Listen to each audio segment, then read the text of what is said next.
Jai Jai Radha Ramana, Jai Jai Radha Ramana, Jai Jai Radha Ramana, Hari Bol.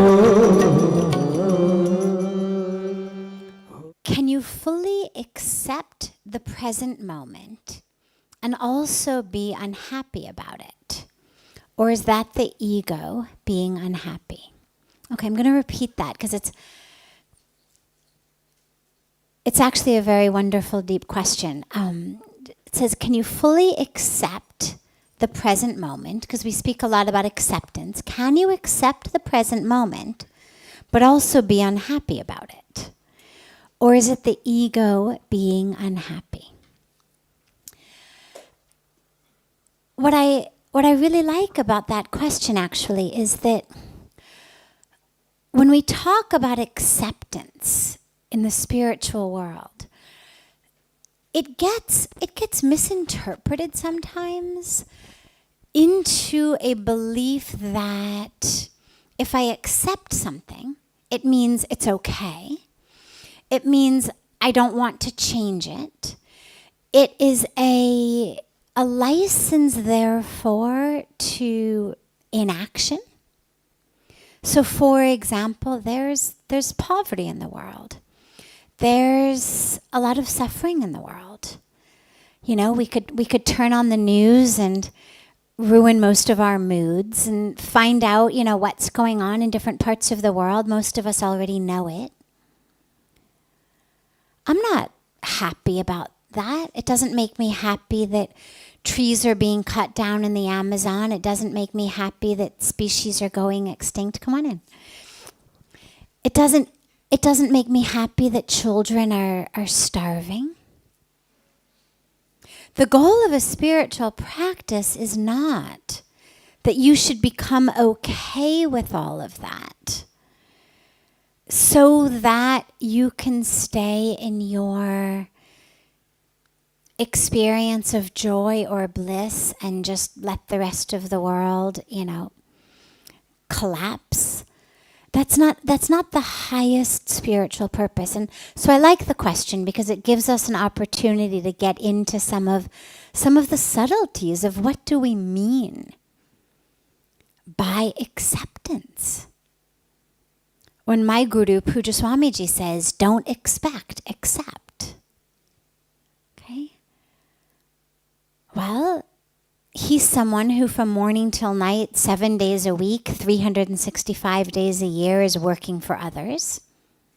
So clearly accept doesn't mean accept that people are going to keep suffering and dying because the water is bad, accept that the trees are going to keep getting cut down, accept that poor people are going to keep suffering.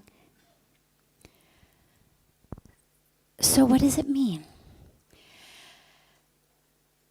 What it means is that we accept it as in this moment, in this intersection of time and space, right here, this is how it is.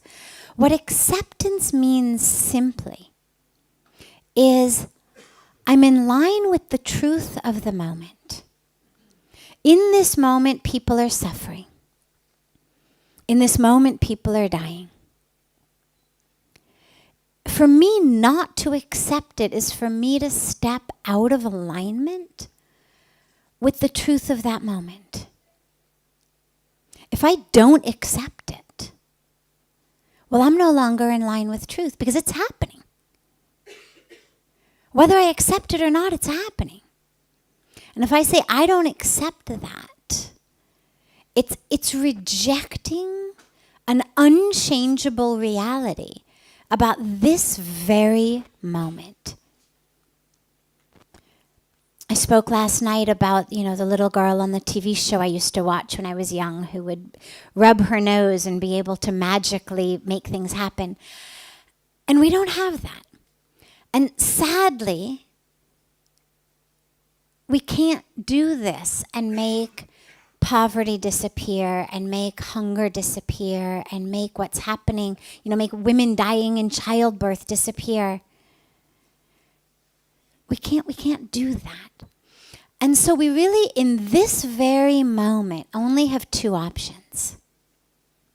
Accept it or be miserable. I cannot change this exact moment. In order to have this moment be different, I would have to rewind life. I would have had to redo the last hours, days, weeks, years differently.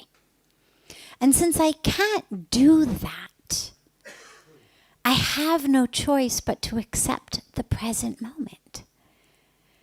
The refusal to do that is just saying, okay, I'm going to live in my miserable, fantasy world. Because it is a fantasy. If I don't accept the reality, it's fantasy, good or bad. But that accepting of the present moment is for the very important reason of being in alignment with truth. It's also for the very important reason of being in peace. Because if I'm not accepting something right now, I can't sit in peace. Whether it's the world situation, whether it's what the people in front of me are doing, whether it's how people are speaking, whether it's the guy across from me who's eating with his mouth open, from the smallest and most mundane to the biggest, my lack of acceptance of what's happening this moment prevents me from being in peace. And me being in peace is crucial for two reasons. The first, of course, is obvious. That's the point. We're supposed to be in peace. We're peaceful beings. The core of who we are is peace. That's what we're all striving to go back to. The source, the core, the truth, the soul, the spirit, the divine, whatever word we use, it's peace. That is who we are. That is what we touch when we meditate, when we go within. So that's the deepest core of who you are, which is one of the reasons it's so important to access it. But the other reason it's so important to access it is so that I can change tomorrow or next week or next year, so that I can actually be an efficient and effective agent of change. If I'm not in peace, all I'm doing is reacting. And when I'm reacting, particularly reacting in stress, I'm not effective. And so if I'm unhappy with the way things are in the world, as basically anybody who's awake on any level, from the lowest level, just literally as in your breathing, to the highest level, should be. I mean, really, if you're awake and alive today, there's lots of things to be unhappy about in the world. It's good. It gives us things to do every day. Keeps us busy. There's plenty to do to address the things that make us unhappy in the world. We can't address all of them. For some, we're going to work on poverty. For some, we'll work on hunger. For some, we'll work on water, sanitation, hygiene. For some, we're going to work on women's issues, whatever it may be. But there really should be something for everyone to be unhappy about enough that it's a catalyst for you to do some work for it. But that doesn't mean that you're not in peace.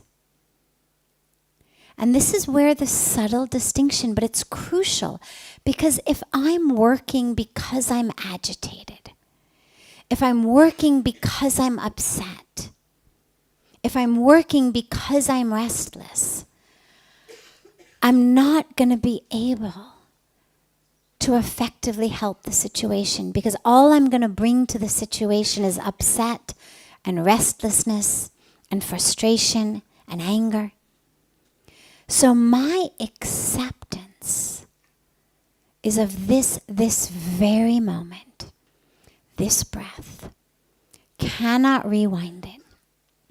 Right here, right now, it's all exactly as it should be. And we know that because that's how it is. And we accept it. And in the moment, we're also aware of things that, should we have a magic wand, or even should we have skills and abilities, or extra financial resources, or whatever we may have that can be put to use for the world, we're going to use them. So accepting on a deep core spiritual level and condoning are not the same thing. We accept how it is. That's in this moment, this is where we are. That doesn't mean we condone it. There's a lot of things going on we don't condone.